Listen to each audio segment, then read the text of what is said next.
మన మాస్టర్ ఇళయరాజా గారి గురించి మాట్లాడుకుంటే ఆయనతో వర్క్ చేయాలని చాలా మంది కలలు కంటూ ఉంటారు, సాధ్యం కాదు అనే ఆలోచనతో వాళ్ళే ఆగిపోతూ ఉంటారు. మీరైతే దానికి రోడ్డు ఎలా వేసుకున్నారు కానీ, బట్ స్పెండ్ చేసి ఉంటారు కదా ఒక 2-3 days అక్కడే కొంచెం మీట్ అవుతూ రెగ్యులర్. ఏంటండి, I will give you wow factor for you.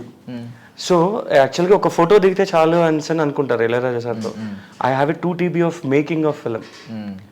ఎందు గురించి అంటే 6 పాటలు, సో 6 మూడ్లు, ఒక పాట 3 days, ఓ ట్యూన్ ఇవ్వడానికి, రెండోది పాట రెడీ చేయడానికి, సింగర్స్ వచ్చి పాడడానికి 3 days, 6x3, okay, 8 reels, background score, ఓకేనండి.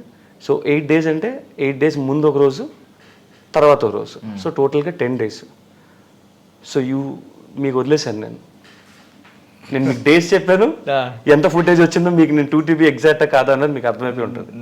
అంటే ఒక వచ్చిన అవకాశాన్ని లైఫ్ టైం మెమరీస్ లో మార్చేసుకున్నారు మీరు. అండ్ ఐ థింక్ నాకు ఇచ్చినన్ని మా సంస్థ మాది new production house and new ఆయన చెప్పారు కాబట్టి ఇప్పుడు మనం దాన్ని రీకలెక్ట్ చేసుకుని అర్థం చేసుకుని మాట్లాడాలి. కాబట్టి ఆయన ఇచ్చినంత ఫ్రీడము, ఆయన ఇచ్చినంత లిబర్టీ, ఆయన చూపించినంత కన్సర్న్, బేసిక్గా ఏం నీకు పాట కావాలా తీసుకుని వెళ్ళిపో, ఇది కాదు. He has did something else which మీరందరూ రేపు 30 చూస్తారు. You will fall in love again and again and again.